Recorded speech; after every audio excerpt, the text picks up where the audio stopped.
आने वाले बजट को लेकर हर वर्ग अपने अपने लाभ के लिए वित्त मंत्री निर्मला सीतारमण से आने वाले बजट में छूट चाहते हैं। महिलाएं गैस और बच्चों की पढ़ाई में छूट चाहती हैं। सीनियर सिटीजन बढ़े हुए टैक्स और एफडी की दरों में परिवर्तन चाहते हैं। व्यापारी चाहते हैं कि जीएसटी की दरों में कमी की जाए ताकि व्यापार बढ़ सके। जैन इंटरनेशनल ट्रेड ऑर्गेनाइजेशन के सदस्यों से जबलपुर में एनडीटीवी की टीम ने खास बातचीत की। देखिए रिपोर्ट। एक बार फिर निर्मला सीतारमण अपना बजट का लाल बस्ता लेकर आने वाली हैं। लोग इंतजार कर रहे हैं कि आखिर इस बजट में अब क्या होने वाला है। किसी का कहना है कि इनकम टैक्स का स्लैब नया आएगा, कोई कह रहा है कि वृद्धों को कुछ छूट मिलेंगी, कुछ युवाओं को और महिलाएं ये चाह रही हैं कि महिलाओं को कुछ छूट मिले। हमारे साथ जबलपुर के वो लोग हैं जो लगभग सभी इनकम टैक्स पे कर रहे हैं और ना सिर्फ इनकम टैक्स पे कर रहे हैं, बड़ी मात्रा में इनकम टैक्स पे कर रहे हैं। हम इन्हीं से जानना चाहते हैं कि आखिर ये क्या चाहते हैं हमारी वित्त मंत्री निर्मला सीतारमण से। बताइए, आप ट्रेडर हैं, क्या चाहते हैं? आज जो व्यवसाय लोग कर रहे हैं, व्यापारिक परेशानियां लोगों को हो रही है, निश्चित हर व्यापारी ये चाहता है कि इनकम टैक्स का स्लैब बढ़े और जितने टैक्सेशन की जितनी व्यवस्थाएं हैं उसको वन पॉइंट पर कर दिया जाए, जिससे व्यापारी सहजता और सुलभता से अपने कार्य कर सकें। जी बताइए, आप क्या चाहते हैं वित्त मंत्री से? मैं ये चाहता हूँ कि सबसे पहले तो महंगाई दर घटना चाहिए सबसे मुख्य रूप में। जिस हिसाब से बेरोजगारी बढ़ रही है अपने देश में, उस चीज़ को देखते हुए महंगाई दर घटना चाहिए, सबसे मुख्य चीज़ है। क्या चाहते हैं? जीएसटी कम हो, ज़्यादा हो? जीएसटी को कम करना चाहिए और जीएसटी का स्लैब जिस हिसाब से बढ़ाया जा रहा है उसको फिर से पुनः विचार करना चाहिए कि उससे व्यापारियों को बहुत ज़्यादा नुकसान हो रहा है, जिसके कारण व्यापार की स्थिति बहुत गंभीर होती जा रही है। डॉक्टर साहब, आप क्या चाहते हैं? मैं as a doctor Mayur Jain, professionally मैं डॉक्टर हूँ और साथ में हमारा मेडिसिन का भी व्यवसाय है। मैं चाहता हूँ कि जो दवाइयों में जितना कर लगाया जाता है उन सब में जो है कमी लाई जाए। कहा जाता है कि ट्रीटमेंट महंगा है, डॉक्टर महंगा है, हकीकत यह है कि टैक्स महंगा है। अगर आप टैक्स कम करेंगे तो दवाइयाँ सस्ती होंगी और सभी लोगों तक ईजिली पहुँच पाएंगी। आप एक महिला हैं, क्या चाहती हैं अपनी मित्र महिला वित्त मंत्री से? क्वेश्चन तो बहुत अच्छा है, लेकिन इसको प्रैक्टिकली लागू करना चाहिए। और जहाँ तक मैं चाहती हूँ कि टैक्स लगाने के पहले ये ज़रूर सोचना चाहिए कि क्या ये प्रैक्टिकली पॉसिबल है। एक इंसान जो एक लिमिट इनकम कमाता है, आप उसका स्लैब बढ़ाइए और उस पर, जैसे मान लीजिए वो 7 लाख कमा रहा है, अब आपने उस पर कुछ परसेंट जो टैक्स लगाया है, उसके बाद में उसके हाथ में इनकम कितनी आ रही है आप ये देखिए। क्या वो अपने परिवार का खर्चा चला पा रहा है? ऐसे में व्यक्ति अपने आप चोरी करने को मजबूर हो जाता है। और ये प्रैक्टिकली देखा जाए तो आज की बढ़ती महंगाई के हिसाब से ये चीज़ देखना चाहिए कि अगर हम इतना टैक्स लगा देंगे तो व्यक्ति जिएगा कैसे, खर्चा कैसे करेगा, अपने परिवार को कैसे चलाएगा, मनोरंजन पे कितना टैक्स देगा, बीमारी पर कितना देगा और खर्चा कितना करेगा। ये मेन मुद्दा है। क्या चाहते हैं आप वित्त मंत्री से नया? ये जो लोगों के कंसर्न है कि टैक्स बढ़ते जा रहा है, टैक्स बढ़ते जा रहा है, मुझे लग रहा है ये टैक्स फ्री बीज के कारण बढ़ते जा रहा है। हम लोग अपनी गाढ़ी मेहनत का कमाई सरकार को देते हैं और सरकार मुफ्त बांटती जाती है। ये सबसे बड़ा जो है डंक है अर्थव्यवस्था में। और एक के बाद जो शुरू होती है और उसमें राजनीतिक घालमेल शुरू आती, देखा देखी सब जगह बढ़ने लगती। हमें समझ में नहीं आ रहा हम क्यों टैक्स दे रहे हैं। Senior citizen. डॉक्टर साहब, सीनियर सिटीजन हैं आप? ये बात सही है, लेकिन सरकार ने हमारे साथ धोखा किया हुआ है। सीनियर सिटीजन से बोला गया कि आप 15 लाख रुपया पर हेड के हिसाब से जमा कर सकते हैं। हमने मियाँ बीबी ने मिलकर 30 लाख रुपए जमा किया। उस समय जो इंटरेस्ट था, रेट ऑफ इंटरेस्ट था 9-10% था। रेट ऑफ इंटरेस्ट भी घट गया और इसके बावजूद भी आप टैक्स के स्लैब भी कम करते जा रहे हैं। तो कैसे हम किस आधार पर आज हमारी मान लो 30,000-35,000 रुपया महीने का खर्च है, वो खर्च भी नहीं निकल पा रहा है। हमें आपको सुविधा देना चाहिए कि हमसे और टैक्स लेना चाहिए। क्या सीनियर सिटीजन के लिए इतना भी नहीं कर सकते आप लोग क्या कि उनके कम से कम टैक्स माफ़ कर दो तो सुकून की ज़िंदगी जी सके, दूसरों पर निर्भरता कम हो सके। आप एक बड़े व्यवसायी हैं, क्या चाहते हैं? मैं एक चीज़ जानता हूँ कि किसी भी देश का या किसी भी शहर की तरक्की तब होती है जब उसमें बाहर का पैसा आता है, और वो आता है इंडस्ट्रियलाइजेशन से। अगर आप इंडस्ट्रियलाइजेशन चाहते हैं तो आपको जीएसटी भी कम करना पड़ेगा, जिससे हर व्यवसायी नंबर 1 का काम बढ़ाए, और इनकम टैक्स के दायरे भी कम करिए जिसमें वो नंबर 1 की रकम जनरेट करके नए उद्योग धंधे करे, जिसमें बेरोजगारी दूर हो जाए।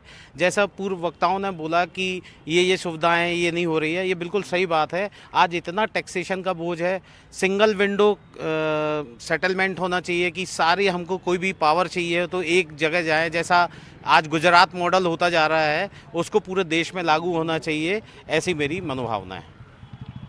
राहुल जी, जी, आप तो बड़ा भारी टैक्स पे करते हैं, क्या चाहते हैं वित्त मंत्री से? सबसे पहले तो स्लैब चेंज करना चाहिए, उसके बाद जीएसटी की विषमताओं को दूर करना चाहिए। महंगाई उसी तरीके से रोक सकती है जब ये विषमताएं दूर होंगी। धन्यवाद। और कुछ विशेष?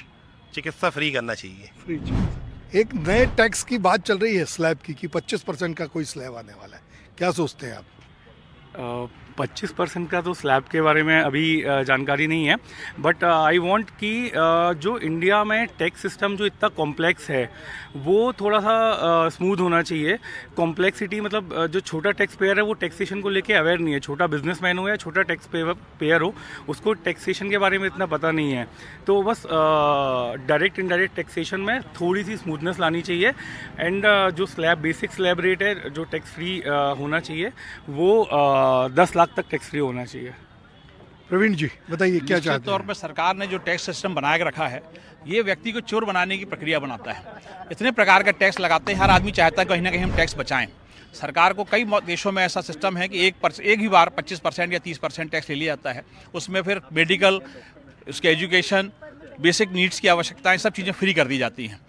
इस ढंग के कोई स्ट्रक्चर यहाँ हिंदुस्तान में यदि आए तो मैं समझता हूँ कि ज़्यादा टैक्स इनका जनरेट होगा और आदमी अपने मन से बढ़ के टैक्स देना की कोशिश करेगा, और यदि सुविधा मिलेगी सरकार के प्रति विश्वास भी बढ़ेगा और आदमी खुद अपने आप में जिम्मेदारी से उस प्रक्रिया में अपने आप को निर्वाह कर पाएगा।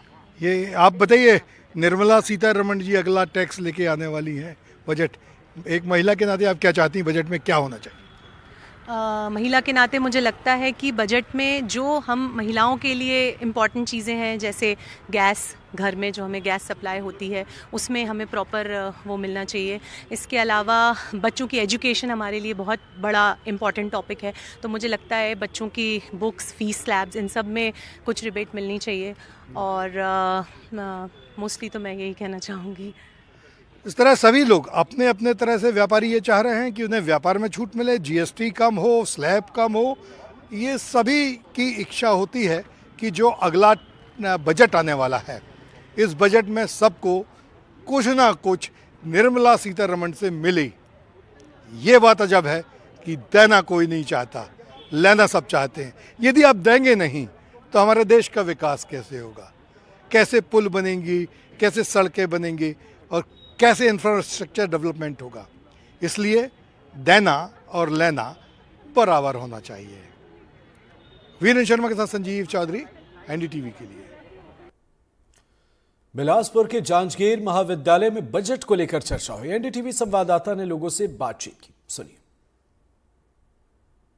केंद्र से बजट की तैयारी पूरी हो चुकी है, अब वो घोषणा होने वाली है। हम कुछ जानकारों से बात करेंगे कि बजट को लेकर वो क्या कुछ सोचते हैं, क्या क्या बजट में शामिल होना चाहिए। मैं ये बजट के बारे में सिर्फ ये बताने की कोशिश करना चाहूँगा कि यहाँ पर ये किसान की ये पूरी जगह है, इसमें जो धान की खरीदी हो, गेहूं की खरीदी हो या किसी भी फसल की खरीदी हो, ये एमएसपी के आधार पर इनकी खरीदी हो, मतलब जो उनकी प्राइस लिस्ट एमएसपी की है उसके द्वारा उसका प्रसारण हो, उसकी खरीदी हो। साथ में हम लोग यहाँ पर टीचर हैं तो हम लोग का इनकम टैक्स का रेंज जो है ना बढ़े, ताकि हम लोग जैसे साधारण आदमी भी 8 लाख 10 लाख टैक्स पटाता है साल भर में, तो इससे हम लोग को दिन भर में सुबह से शुरू होता है शाम तक टैक्स ही देते रहते हैं। ऐसा भी किया जा सकता है कि भाई जो इनकम टैक्स पे ही है उसको हर तरह के टैक्स से छूट मिला जाए। मैं इसके बारे में सिर्फ इतना ही, और ये उम्मीद भी करूंगा शासन से भी कि कुछ इस तरह की छूट हम लोगों के लिए भी लाई जाए। ऑल ओवर अगर देखा जाए तो मैम आपसे जानना चाहेंगे कि इस बार के जो बजट में क्या कुछ प्रावधान होना चाहिए जो आम हित के हिसाब से? मैं भी वही चाहती हूँ कि इनकम टैक्स में हमको छूट मिले। जो एसडी है ये 75,000 है, वो बढ़ाया जाए। इनकम टैक्स की दर को भी वहाँ पर थोड़ा सा कम किया जाए, और जो बजट है कर्मचारी के हित में हो। मैम और भी जानना चाहेंगे कि केवल इसके अलावा भी जो देश के विकास के लिए है वो और बाकी वर्गों को अगर छू पाए तो किस तरह? महिलाओं और बच्चों पर भी ध्यान दिया जाए, उनके लिए योजनाएं बनाया जाए, उनको छूट दिया जाए। मतलब छत्तीसगढ़ की महिलाओं के लिए कल्याणकारी योजनाएं बनाया जाए, बच्चों पर भी ध्यान दिया जाए और जो कर्मचारी वर्ग है उनका भी ध्यान रखा जाए हितों का। मैम आम लोगों की अगर बात की जाए तो उनके लिए क्या कुछ सुविधा इसमें बजट में शामिल होना चाहिए? उनके लिए क्या बोलो सर, महंगाई दर को नियंत्रित किया जाए, उसके बारे में है। सर आप बताएंगे। एक्चुअली महंगाई जो इतनी दिन प्रतिदिन बढ़ती जा रही है, उस महंगाई को नियंत्रण करने के लिए ब्याज दर में छूट दिया जाए ताकि महंगाई पर नियंत्रण पाया जा सके। इतनी सैलरी होने के बाद भी महंगाई से सारे लोग त्रस्त थे, सभी वर्ग के, चाहे गरीब हो धनी हो, सभी वर्ग के लोग परेशान हैं। तो उनको कुछ इस तरह की योजनाएं बनाई जाए ताकि महंगाई में राहत मिल सके। अब तक के जो बजट पेश किए जा चुके थे और जिस तरह से काम हो रहा है, कैसे काम उसमें जो काम में तो निश्चित रूप से अन्य सरकारों की अपेक्षा ये सरकार बहुत ही अच्छा काम कर रही है। खास करके स्पेशली इंफ्रास्ट्रक्चर इतना बढ़िया, किसी भी स्टेशन पर जाइए, कहीं पर भी जाइए, इंफ्रास्ट्रक्चर रोड की स्थिति बेहतर हुई है। लेकिन अभी भी इसमें बहुत सारे काम करने की आवश्यकता है जिससे कि हमारे गांव देहात के लोगों को भी इसका लाभ मिल सके। अगर पिछड़े और अन्य वर्गों को अगर देखा जाए तो कई सारी कमियां इन बजट में इनका शामिल नहीं हो पाता और इनको मजबूत करने के लिए उनके लिए बच्चों को ऐसे सारी गवर्नमेंट अब तो बच्चों को छूट दे रही है, फिर भी स्पेशली SC ST के बच्चों को, OBC के बच्चों को और सामान्य वर्ग के जो पिछड़े बच्चे हैं उनको भी छूट के दायरे में ला करके और शासन की योजनाओं का लाभ उन तक भी पहुंचाया जा सके। ये मेरे बजट से उम्मीदें हैं और मैं उम्मीद करता हूं कि इस पर कुछ ना कुछ आप लोगों के थ्रू जो बातें जाएगी उस पर कुछ कार्रवाई होने की गुंजाइश है।